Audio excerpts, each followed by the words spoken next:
नीट paper फुटीमुळे देशभरातील तब्बल 22 लाख परीक्षार्थींचं नुकसान झालंय। पण लाखो विद्यार्थ्यांच्या भावनांचा खेळखंडोबा झाल्यानंतरही परीक्षा घेणाऱ्या राष्ट्रीय परीक्षा संस्थेच्या अर्थात NTA अधिकाऱ्यांनी हात वर केल्याचं पाहायला मिळते आणि त्यामुळे नीट पेपर फुटीसाठी नेमकं जबाबदार कोण असा सवाल उपस्थित होतोय। नीट पेपर फुटी प्रकरणात संबंध नसल्याचा अजब दावा NTAच्या अधिकाऱ्यांनी केलाय।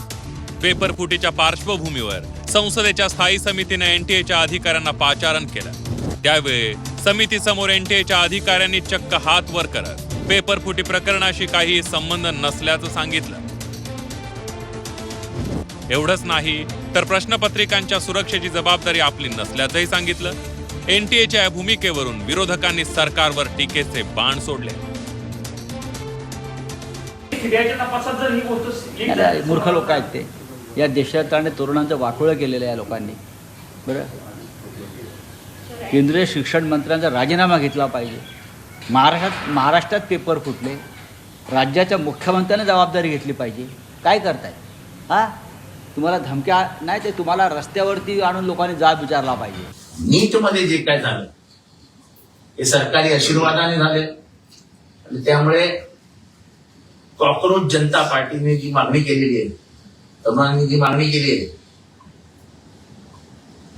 की शिक्षण मंत्र्यांनी राजीनामा द्यावा, त्याला समर्थन देण्याचं काम आम्ही करणार। NTAनं झटकलेल्या जबाबदारीवर शिवसेनेनं ही टीका केली आहे। भविष्यात असा प्रकार घडू नये यासाठी उपाययोजना केल्या पाहिजेत अशी भूमिका शिवसेनेनं घेतली आहे। नीटचा पेपर फोडणाऱ्यांना कठोरात कठोर शिक्षा व्हावी अशी मागणी ही शिवसेनेनं केली आहे। त्यामुळं विद्यार्थ्यांचं 22-23 लाख विद्यार्थ्यांचं जे काही नुकसान झालेलं आहे त्याची भरपाई होणार नाही, ही सगळ्याला याची जाणीव पण आहे। आणि यासाठी जे जे पेपर फुटीमध्ये होते अडकलेले आहेत त्यांना आता पोलिसांनी अटकही केलेली आहे। पण भविष्यामध्ये अशा घटना घडू नये यासाठी सरकारतर्फे प्रयत्न निश्चित केला जाईल आणि तो त्यांनी केलाच पाहिजे। हे बघा, महाराष्ट्रात आरोपी निघणं हा काही महाराष्ट्राच्या गृह खात्याचा किंवा पोलिसांचा कमीपणा नाही आहे किंवा त्यांचं फेल्युअर नाही आहे। आरोपी हे आरोपी असतो, त्याला महाराष्ट्र, कर्नाटक, आंध्र प्रदेश असा राज्य पातळीवरचा किंवा प्रादेशिक झालर त्याला लावू नका। जो आरोपी आहे तो आरोपी आहे। नीटच्या पेपर फुटीची जबाबदारी NTA स्वतःवर घेत नाही। NTAची ढकलाढकली सुरू आहे। शिवाय यापुढे असे प्रकार होणार नाही याची हमी कुणीही घ्यायला तयार नाहीये।